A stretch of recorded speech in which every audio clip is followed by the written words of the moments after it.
This eve, 48 hours in Moscow. Stacked high with history, culture and oligarchy, a person of thrift could secure a weekend in Moscow for close to £1,200,000. Accompanying me on this two-day sojourn is a man on the scale of a Russian futurist statue, the formidable actor and comedian Greg Davies. Together we will sensuously submerge ourselves in tradition. Greg, why did you insist that I sit at this angle?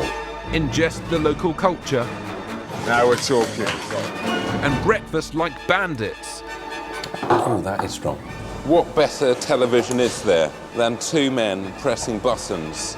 Bang! We're here, but should we have come?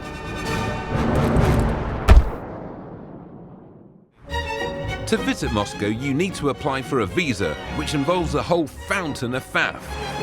Faff can be quelled by taking a package holiday, but this isn't package, man. That shows in development with a more accessible host. So we cop our visas and touch down. Greg Davies, thanks for joining me in Moscow. Thanks for having me here. Why are we here, Richard? Well, I'll tell you why.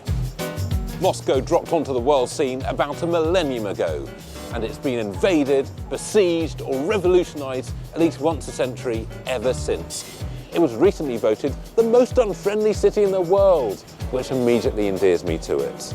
And, mercifully, Russian children are taught not to smile at school, because it's not charming, it's actually quite needy.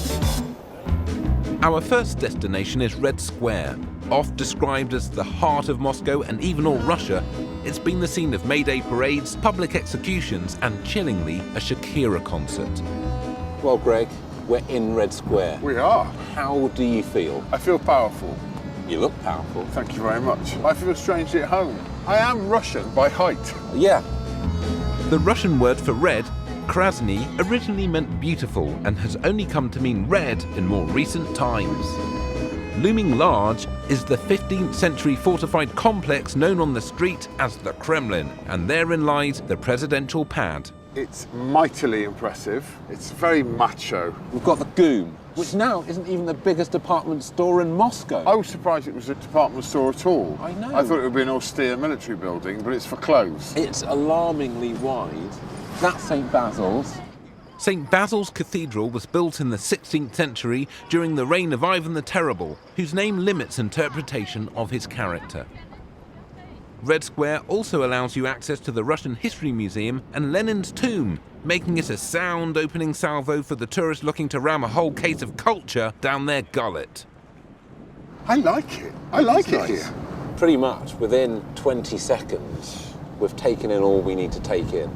I don't know where everyone's gone. When we arrived, there were lots of people here. Yeah, and they scattered. They've got, Yeah. which makes me think we're about to be arrested. That's state police intervening after that comment. Yeah. Mercifully, the police aren't on my back again, but we have been very much interrupted by a fleet of World War II military vehicles practicing for the Russian Military Day of Honor parade.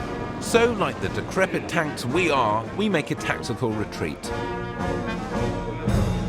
So would you recommend walking in on a Second World War military display in Red Square as something to do when everyone else comes to Moscow? Absolutely, number one on my list so You've far. got to do it. Yeah. You've just got to do it. Well, I imagine you've got other treats in store for me.